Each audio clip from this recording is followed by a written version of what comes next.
Hello, I'm Shane in Sweden and welcome back to our series of videos on how to build an intrusion detection system with C#. And as always, if you want to code along with the video, the code, as you can see it here, is available in a link under the video below. Now, the last time we looked at how to report alerts down to the database level and tested that. This week we're going to actually look at building a sensor that does something a little more serious. So we're going to look at a particular type of attack, which is called host scanning or host sweeping, and it belongs to the reconnaissance phase of an attack on a network. Host scans generally is a method used to try and detect which computers belong to the target's system.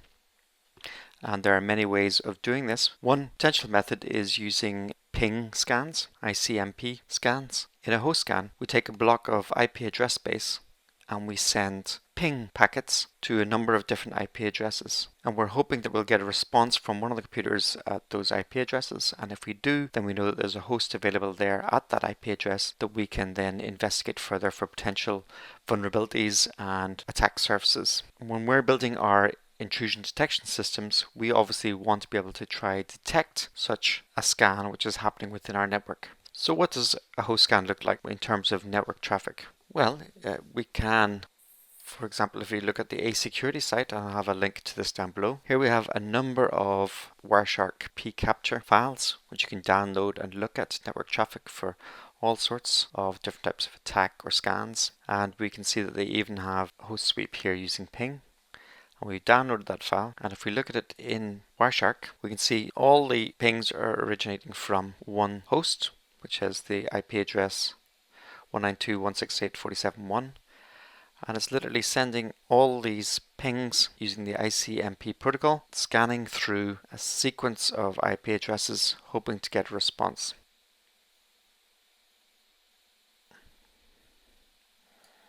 And different sorts of ping packets can be sent. So in this video we're going to try to build an IDS sensor that will detect and report on a potential ICMP ping host sweep or host scan. So in this video we're really going to focus on building a host sweep sensor, and we can start with creating a test as always. So we'll have a new test here for our host sweep sensor. We'll start with our standard test format. And here we'll have a create host sweep sensor, and the data going to the test will be some host sweep packets, host scan packets, and host scan alert created is going to be the result we're looking for.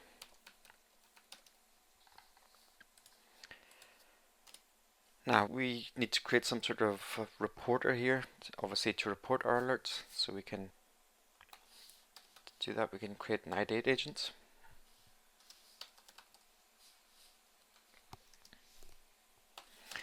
And we can use our entity framework.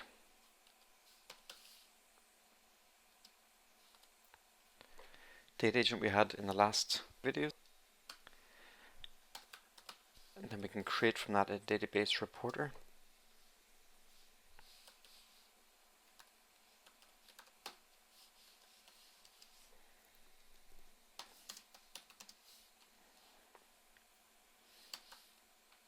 Now we need to create a capture device.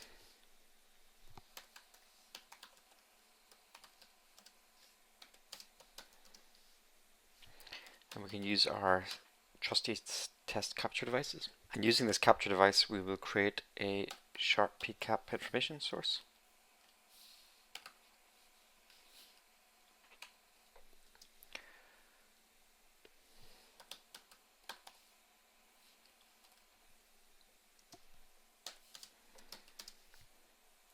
Which uses this capture device.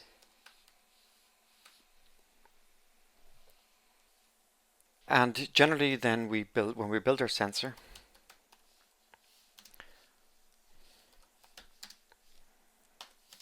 as we can see from before, so we've done before, we generally pass it our information source. So we can give it our network information source, that's fine.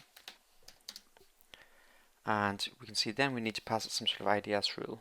And so far we've looked at our simple rules. Just set that to null for the moment. And then we're going to pass in our report agent as well. Now here we're into the database world, so we want to create a transaction to leave our database in the same state that it is after the test. So we're going to set our transaction scope.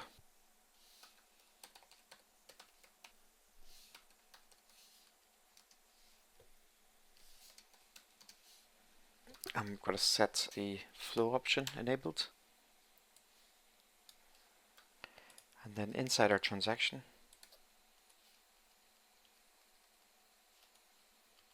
we'll start our sensor. And then of course we want to await, as we've done in our other tests.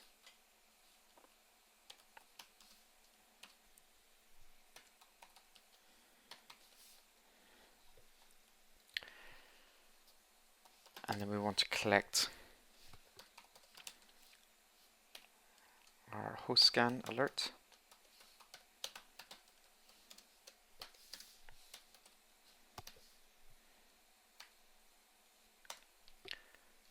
And then we wish to assert that the number of alerts we've generated is equal to 1.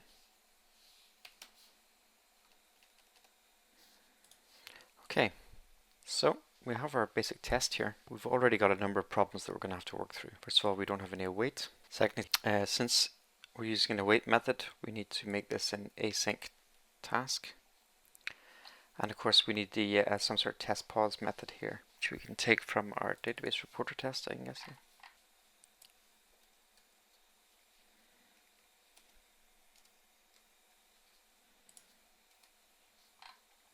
Okay, so the test probably compiles, but we have a few issues we need to take care of. First of all, we need to create some test data for our test capture device that will simulate a network attack. And of course we want this sensor to be a host scan sensor.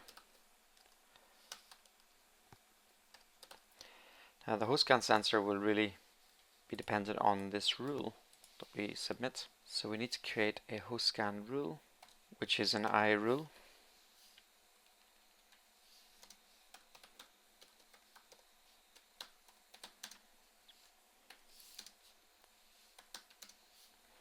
Now we don't want to build a simple rule here. I don't think simple rule is going to work for us, so we need a host scan rule.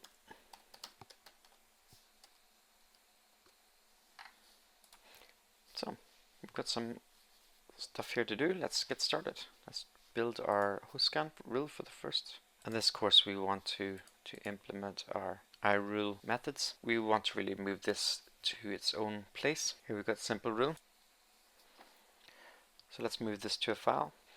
This host scan rule file, we of course move up to our Tyrannus project. We want to delete it from the original.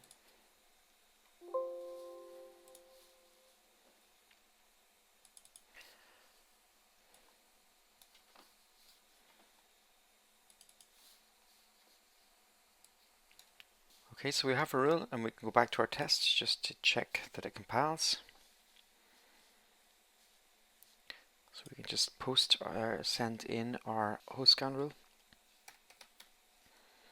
Now if you think about a host scan rule, what sort of information would you want to send in? What are the different types of host scans we might want? What are the rules that we would apply here? So for example, what is it that identifies the scan? Well, we can see that there are one source to many destinations, all happening within a very short time frame. So we might want to have some sort of time window. We might want to say if we're detecting traffic from one source host to many destination hosts within a certain time window, then that actually is the definition. That would be our current definition of a host sweep. And we might need to set the total number of hosts we detect before it's triggered, or we might wish them to be in a sequence. In a clever host attack, we cannot be sure that the attacker will actually scan in a nice clean sequence like this.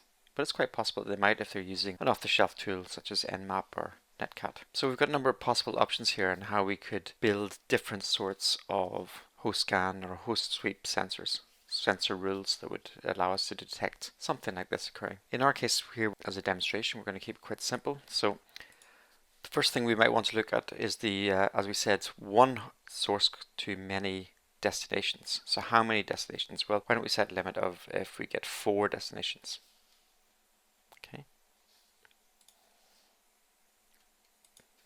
And here we can see we've got a problem because we don't have any constructor that matches that. Okay, so let's build a constructor that allows us to do what we want to do here. We're going to send in a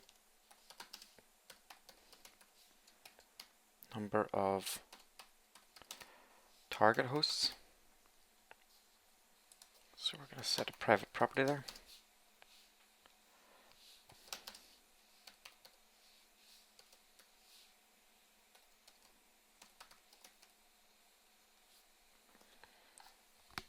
And we'll set that from our constructor.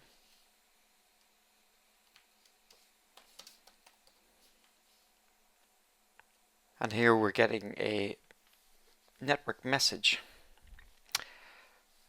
Right, in previous rules we were looking at, actually if we were looking at the text of the message, which was good for an FTP protocol, or probably would be useful in something like a HTML protocol.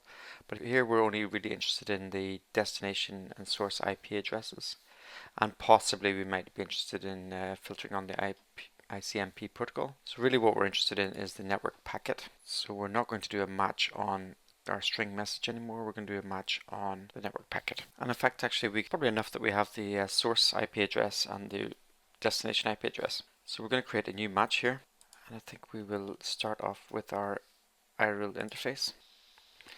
Now we have a design issue because our iRule interface, which we're going to be using as the basis for all our rules, has a method here which is match on a string message. And now really what we're looking for is something where we're saying a bool match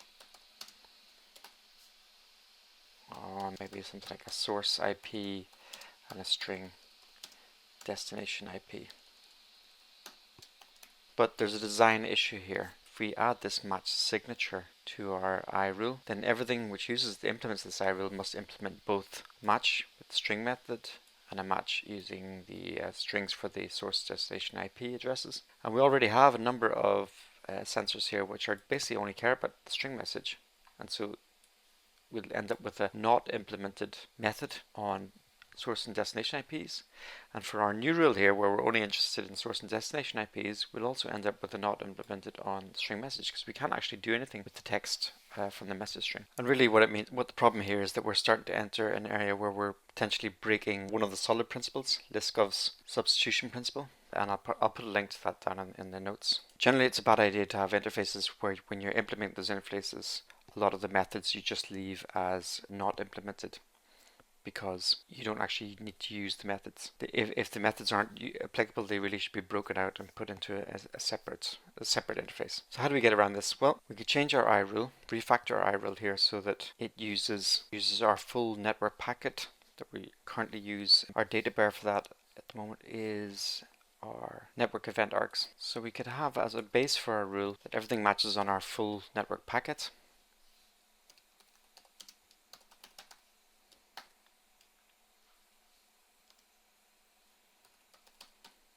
And we really do need to refactor and rename that because it's become a generic data bearer packet. Instead, we're using here as some sort of event argument. But we'll look at that another occasion. So that we can change this to be our basic rule. And then we can create versions where we inherit this. So we can have our I payload text rule, which inherits from iRule.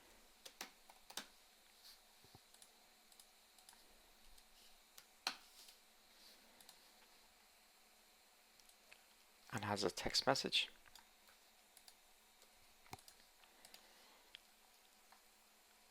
And then we can create,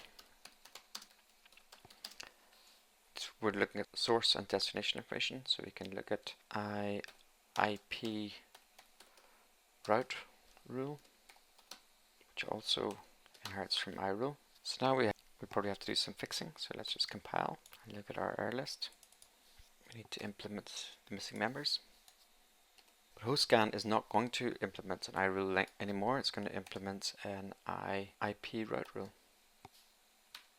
So now we have to implement the missing members. IP route rule should require a match on, yes, the network packet and even on our destination sourcing, but nothing else. So that seems to work. Now, a simple rule here, we're going to match on I payload text rule instead. And here we have to implement the match on our network packet, but that's simply done. We can, since the packet contains the text,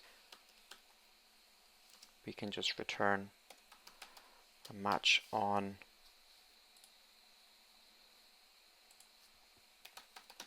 packet.payload text.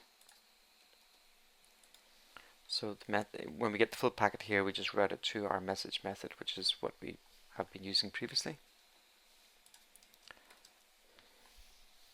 And here we need to change this from payload text to send the whole message.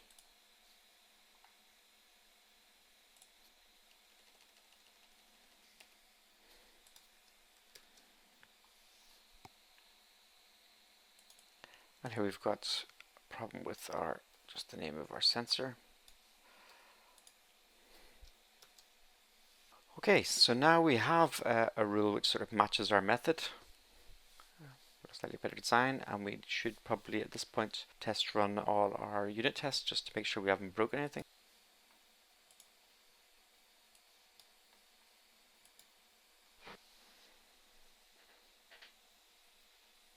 And we passed all our tests, so we can go back to our new test. So we send in the number of hosts we're going to use as our measure for whenever we detect a host scan rule, but we probably don't do anything with that at the moment. And we also have no test data. So we need to create our test data. Now our test data before, as you can see, we're using our capture device, test data capture device. And it was the test data capture device that actually has hard-coded network data, which is one sort of, I think it was one packet we'd captured from Wireshark before. Obviously that's not going to work in here because we need a sequence of events, right? Because a host scan can only be detected after we have received multiple packets. So we need to create some sort of test data source here, capture device that can simulate multiple packets, which will be each packet representing one of the pings that we're seeing here. So we're going to have to refactor again our test capture device. So it still works with our old tests, but is more flexible and can be used with our new test as well. So to work with different tests, really what we want to do is make this configurable so that whenever we create our capture devices, we can send it, when we construct it, the data packets we want it then to pump out. So if we go to our test again, we've got our test capture device, and now we're going to send it a list of packets. So in our arrangement, before we create capture, we want to create a list of raw capture packets.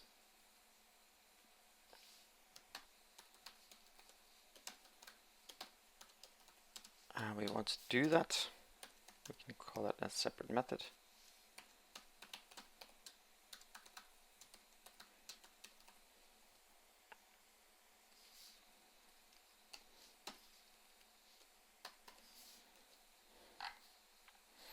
And then we're going to pass in that in our constructor.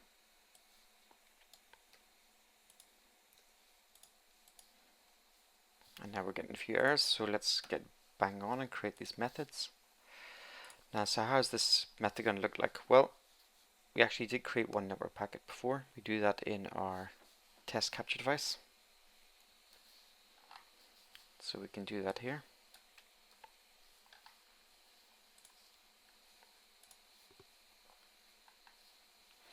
Now this isn't going to work for our current test.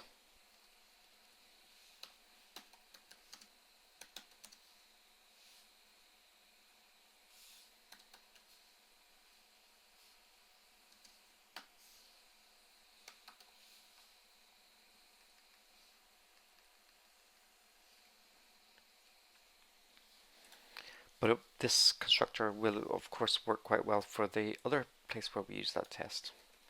And we want to make this as simple as possible. So let's not touch this tests at all, and let's go to our test capture device. What we'll do is we now have a new constructor for our test. So let's implement that constructor where we can send in the raw array, and we'll also contain parameterless constructor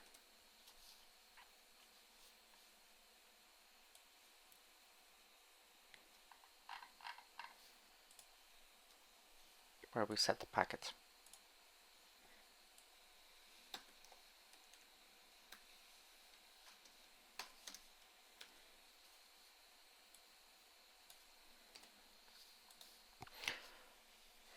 So our current tests will use this same packet they always had available, but in this one we will actually be able to set it where we have more complex packet data requirements, which is here. Now we need to create a set of packets that will represent a scan, and so we need to go back to our data in our Wireshark capture.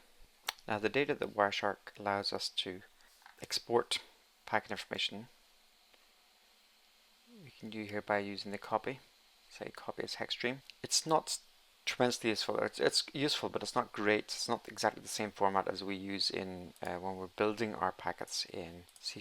So for example, if you look at the difference here, once I paste this in, this is what it looks like when we're copying and pasting from or exporting from Wireshark. Whereas really what we want is in this C#.NET hexadecimal format. So since I'm going to be creating lots of packets in the future, I'm quite a lazy person in that I hate typing out this manually. I created a small program which can take the format we just looked at and create the C# method that we use. So if we go to our scan in our capture, we can go copy and copy as hex stream, go to our program, paste that in, and there we obtain our C# class. So then we can go back to our test, and here we in our source sweeper. So here we're going to have a little more complex. So here we have our first packet.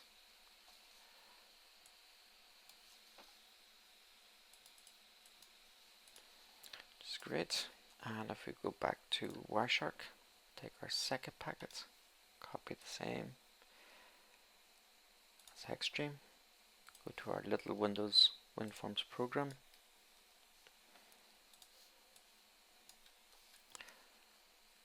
okay, and I'll just do the same for 5 or 6 packets. I don't think we need to watch it all. Okay, so I've copied my last packet. Now, as a developer, if you're doing something which is manual and repetitive, you should always be thinking about the ways that you can automate it and save time in the future. Always try to refactor your own work methods just the same way you refactor your own code. So I have my 5 packets, packet 2, packet 3, packet 4, and packet 5. And now we can return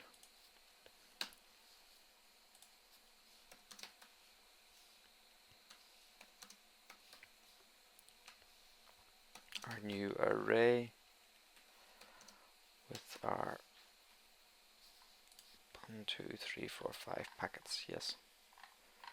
And as you can see from our test, 4 should be enough. So we create our array and we're actually able to then inject our packet data. But if we look at our test capture device at the moment, it's looking to create a new event based, a single new event based around this capture packet, which is no longer valid for our work. So we want to really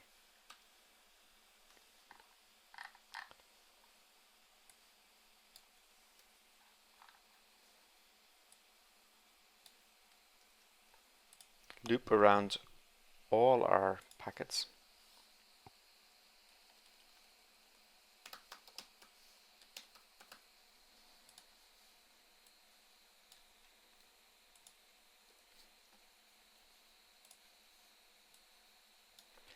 and generate an event for each one.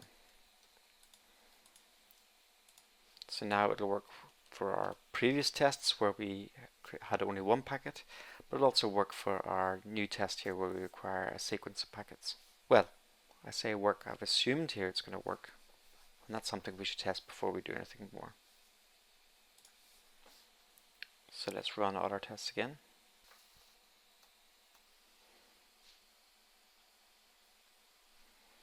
Okay, so we haven't broken any of our tests. And I was about to say, curiously, our host scan test is working, but it's not actually, it hasn't turned up. So if we just go back to our test, it's probably because we haven't defined it as a test method. And indeed we haven't.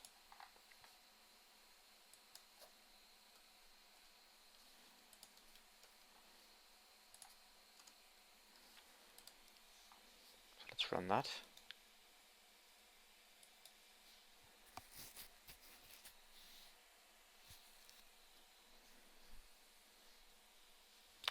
course it's failing. Why is it failing? Well, we're sending these packets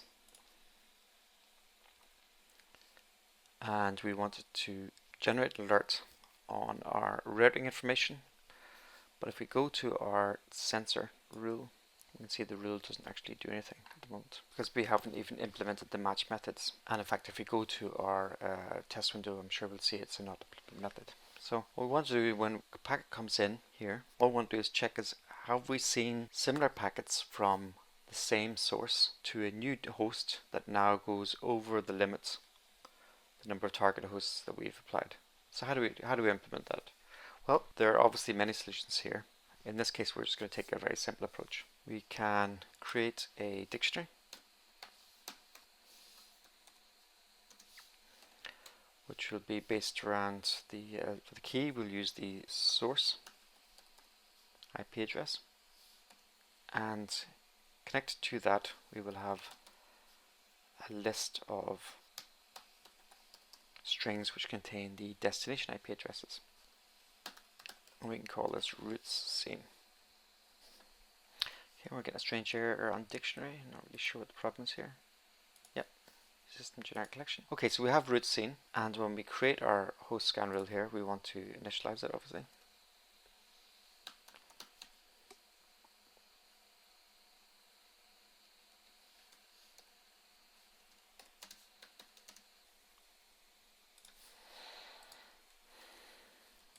So the route scene is a new dictionary. Okay, now when we get a packet coming in, what we will do is we will examine the, for some reason our IntelliSense is working and I can see we're just trying to update background files here, so I'm just going to rebuild everything and see if that makes a difference, brings back our IntelliSense. Okay, I was forced to restart Visual Studio, but it looks like we've got our IntelliSense back. So we're interested in our source address. So if the potential scan is coming from the same IP source, we want to know about it. So how do we know about it? Well, we're going to use our dictionary to count up, keep track of how many pings we've seen from that source address. So we'll just check if route scene contains key, which is the packet dot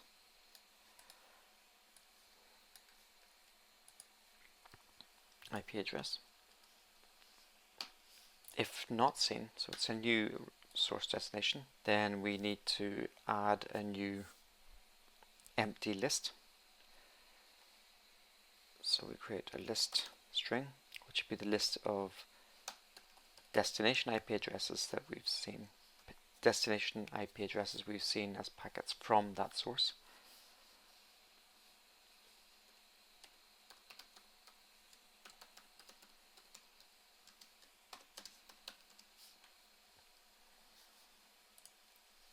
Otherwise, we just want to add this packet to the list. Okay. Otherwise, we just want to add this new host target to the list of host targets which have been pinged by that source IP address.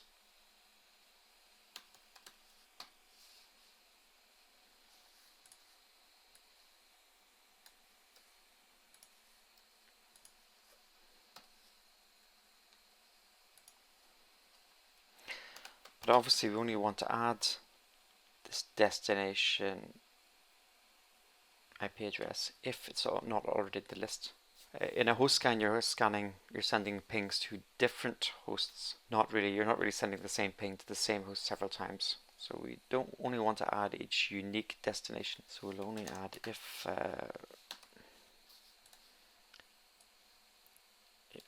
this does not contain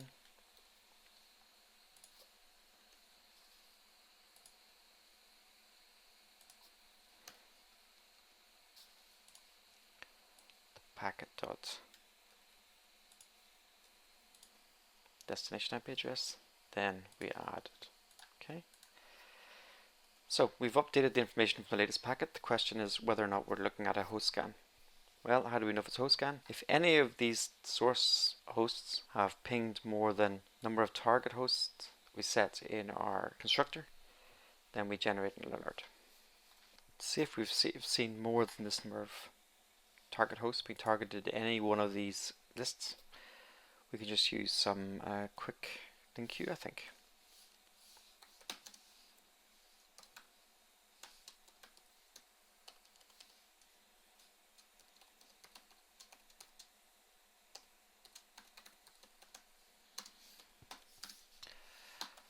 Call our dictionary, and we can use the max function.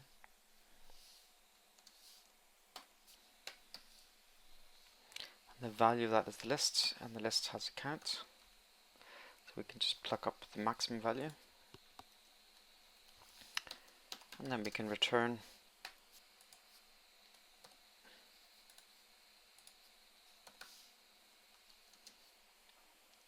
if it's greater than or equal to number of targets.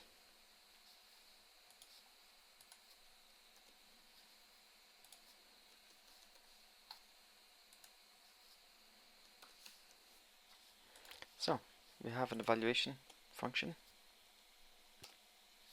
We need to add this, of course, to our host scene, root scene.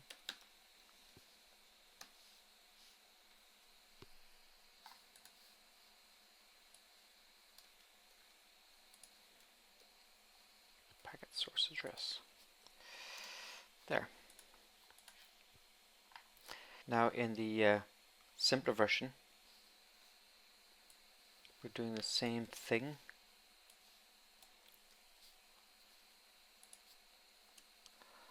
But we don't use this, we just use the source IP.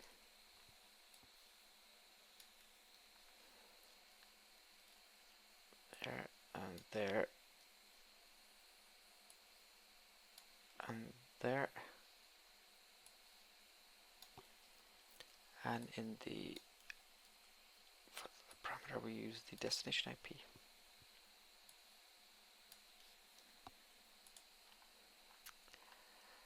And actually for the more complex version then all we need to do is return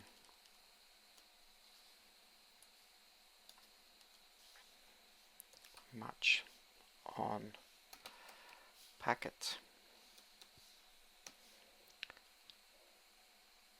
source IP address and destination IP packet.destination ID address. So if we go back to our test, we've implemented our test now a new method for adding test data, complex test data. We've updated our interfaces so that we can generate a more complex type of rule, and we've added the rule to our sensor. So the question is, does it work? So let's run our test.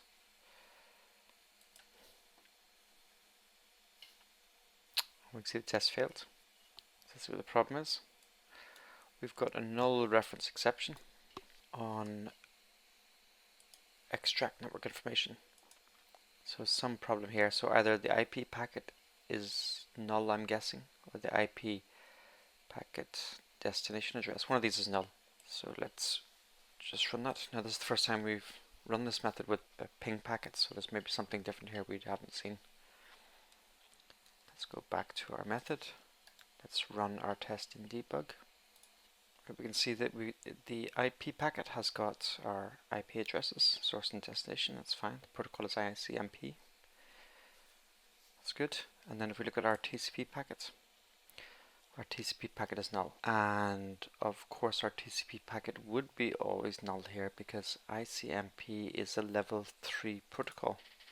It's an IP layer packet, so there will be no TCP information. So we have a problem here in our extract network information method that we're not handling packets captured which do not have TCP layer. Now we can confirm this probably if we just go back to our Wireshark capture. If we take one of our packets, we should be able to see that there is. There you can see we have IP layer information, but no TCP layer information. Since it's ICMP, if we compare this to, for example, another capture file where we've got a TCP based protocol. Here we've got TCP packets. Now if you look, we can see we've got down here we've got an IP layer information, and then we've also got the TCP layer, which has got the port and destination. So our program has to handle when the TCP packets are null. So let's fix that right away. And let's just change this to the port numbers are integers. So let's just create a source port equals 0 and a destination port equals 0. Then we go if TCP packet is not equal to null.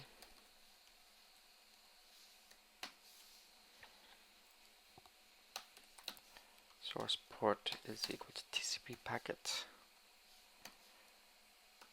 source port, and destination port is equal to TCP packet destination port. And here we can change this to source port. No, that's wrong. Should have been destination port and source port.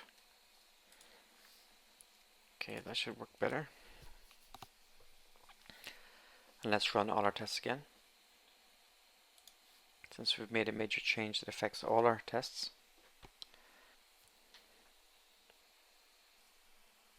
Okay, so our change hasn't affected our tests, other tests, but it's still not working here. Let's have a look.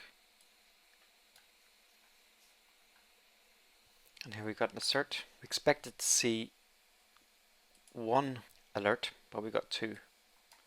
I think we can look at, if we look at our test, I think we can see clearly why we got the problem there. Problem is that we generated 5 packets, and then we said if it was count more than 4, we generate alerts. So whenever the 4th packet was received, we generate alert, and then when we got the 5th packet, we got a second alert. So if we change that to 5, so that we only generate 1 alert, because we'd set in our test that the number of alerts should be 1, I suspect we may have a working test and a screen. So we've managed to create a very simple rule, the host scan rule, which we can use to check for host sweeps or host scans in our sensors. And so we've built a first real IDS function. And in the coming videos we're going to look at some more IDS functions like port scan and maybe even denial of service attack. For now, I think we are ready to end this video. And I hope you've enjoyed this one, and I hope to see you in the next video. Thank you very much.